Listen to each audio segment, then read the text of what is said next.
Salut à tous, c'est Pierre, votre séducologue. Aujourd'hui, on va parler d'un sujet important qui semble prendre de l'ampleur aujourd'hui, le harcèlement de rue. J'en parle pourquoi? Parce que ça fait 5-6 ans que je sensibilise les gens à ce sujet, donc bien avant que ça prenne les proportions actuelles, parce que j'ai identifié des causes et que je propose une solution. C'est ce qu'on va voir dans cette vidéo. D'abord, c'est quoi le harcèlement de rue? Pour faire simple, c'est le fait d'importuner une femme de manière ponctuelle ou prolongée en ayant un comportement déplacé. Cris, phrases ou gestes inappropriés, insultes, voire pire. L'amalgame, c'est de confondre ça avec la séduction.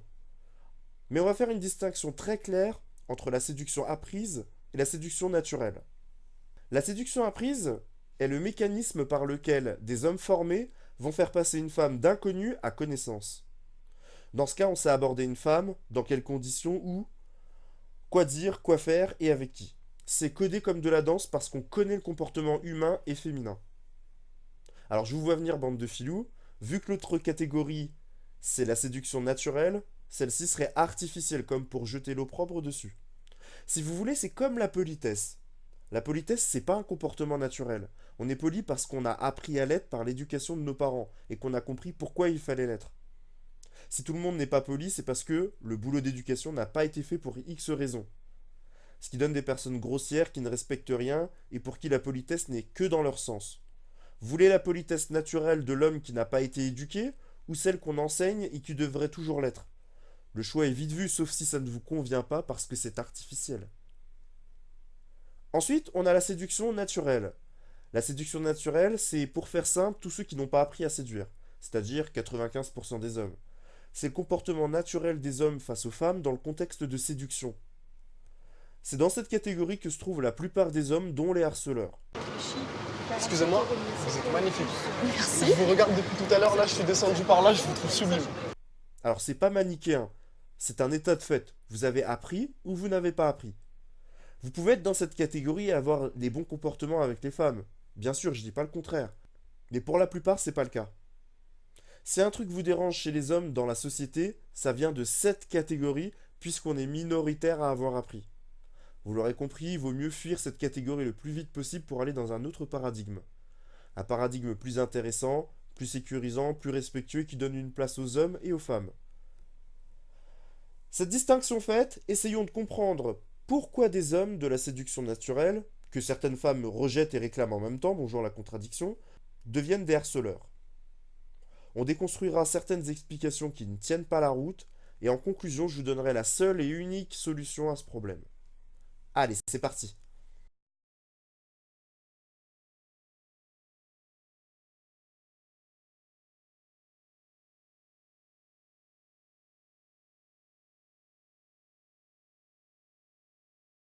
Les femmes ont, d'un point de vue de la séduction, pris le dessus sur les hommes depuis 40 ans. Et les hommes, qui se sont jamais mis au niveau des attentes exigées des femmes, subissent de plein fouet la frustration de voir une belle femme et de ne pas savoir quoi faire pour la séduire. Ce manque, conjugué à plusieurs facteurs générationnels et éducatifs, dont l'éducation sexuelle via les pornos et l'absence du père, crée une frustration telle que pour certains, elle s'exprime violemment. J'ai abordé ces sujets notamment dans 2-3 articles que je vais mettre en description.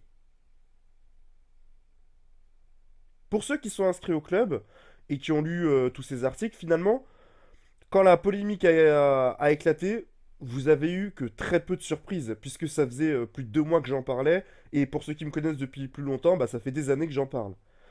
Cela dit, il est important que chaque homéro réponde et explique ses faits d'incivisme à celles et ceux qui se posent des questions.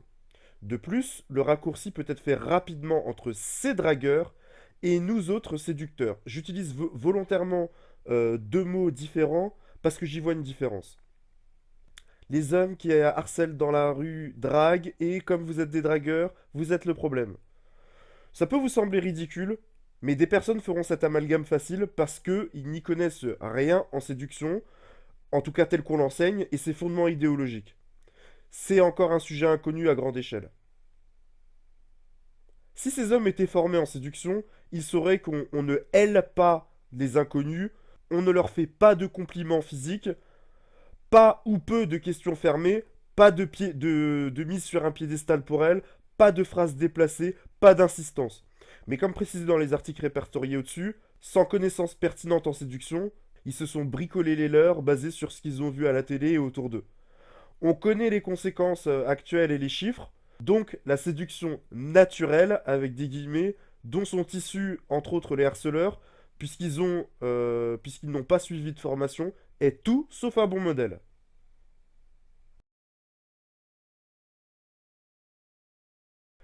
Plusieurs membres m'ont rapporté des tirades ridicules venant des réseaux sociaux, ciblant les populations étrangères ou d'origine étrangère concernant ces mauvais comportements.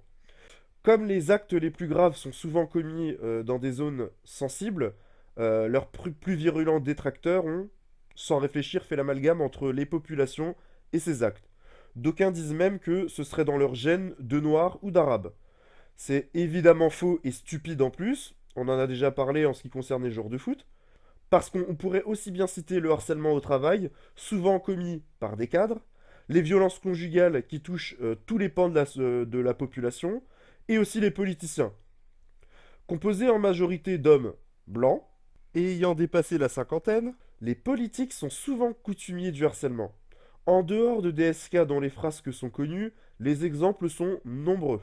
On va parler que de la France, donc on n'abordera pas Clinton ou Schwarzenegger. Citons au hasard Hugues Foucault, maire UMP de Bretagne, qui trouvait que Najat Vallaud-Belkacem suce son stylo très érotiquement. Et il l'a dit sur Twitter. Le député UMP Philippe Leray et ses cris de poule. Les sifflets de député UMP pour la robe de Cécile Duflot. Une robe. Une petite phrase aussi. Habillé comme ça, faut pas s'étonner de se faire violer. C'est carrément entendu dire la députée PS de Paris, Sandrine Mazetier. La liste est encore très longue, mais vous trouverez des compilations dans l'article que je mettrai en description. En cherchant sur internet, vous verrez que la liste elle est encore plus longue. Donc l'argument soi-disant biologique, et dénué de raison, est repris de volée et écarté d'un revers de la manche, car le harcèlement sur les femmes concerne, on l'a vu, toutes les origines et toutes les classes sociales. En réalité, les hommes ne sont simplement pas éduqués amoureusement parlant. Et ce facteur, qui touche toutes les catégories d'hommes de la société, est le facteur le plus commun, le plus plausible, qui explique ces faits agaçants. Et ils le sont, agaçants, parce que les hommes qui pourraient s'amuser du harcèlement subi par les femmes verront leur sourire tomber très rapidement le jour où ça tombera sur leur mère, leur sœur, femme ou fille.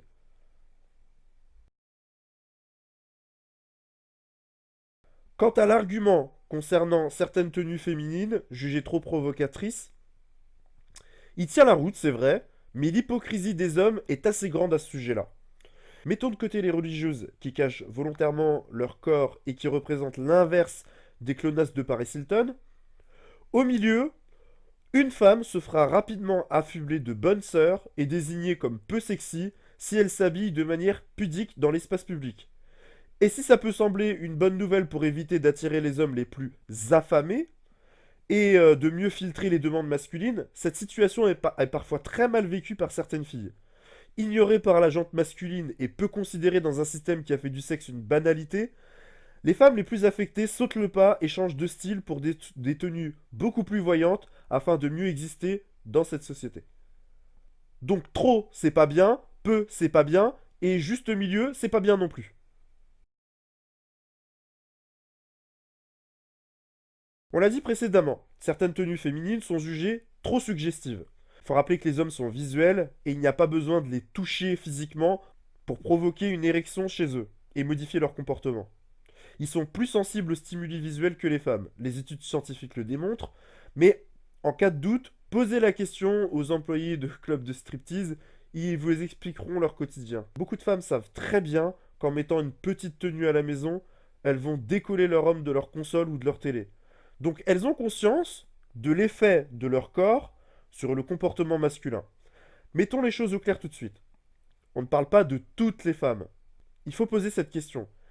Quelle image et quelle information une femme vêtue comme si ou se comportant comme dans cette vidéo envoie-t-elle à un homme alors qu'on sait qu'il est visuel? D'ailleurs, tapez femme sur Google, regardez les images. À croire qu'une femme, c'est un objet à moitié nu. Tapez homme et vous verrez autre chose. Ils sont tous habillés.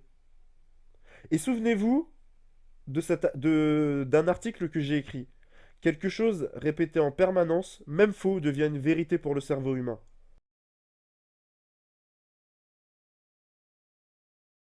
Et en plus, pour ne rien arranger, certaines femmes jouent le jeu du harcèlement par une phrase très dangereuse selon moi.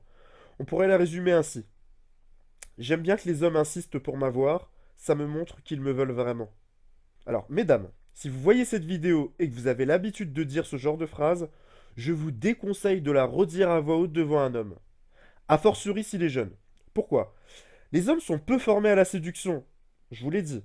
Et si l'un d'eux entend une fille, qui lui plaît peut-être, dire que, pour elle, insister est positif parce que ça démontre un réel intérêt, ça lui envoie l'information que pour séduire, il faut insister.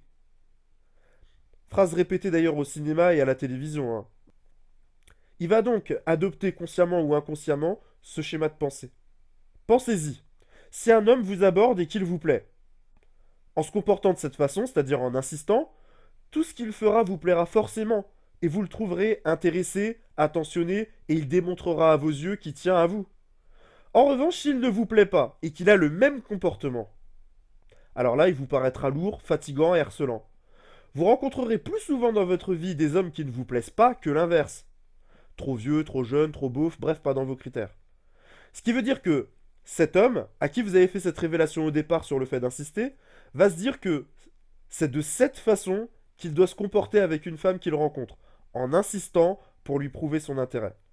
Et ce sont les autres femmes qui vont pâtir de cette attitude. De toute façon, dès lors qu'il y a le mot insister, sa définition va vite muter dans une forme positive ou négative, selon ce que vous désirez obtenir.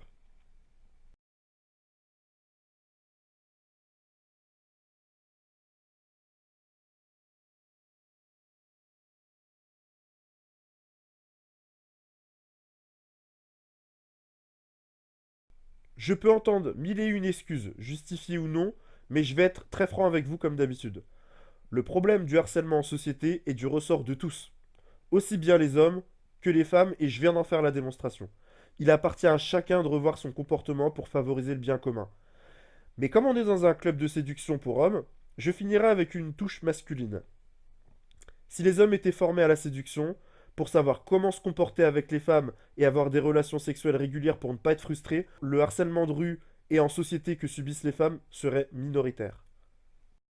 Voilà pour cette vidéo. N'hésitez pas à commenter, à donner votre avis, à dire d'autres raisons que vous avez identifiées.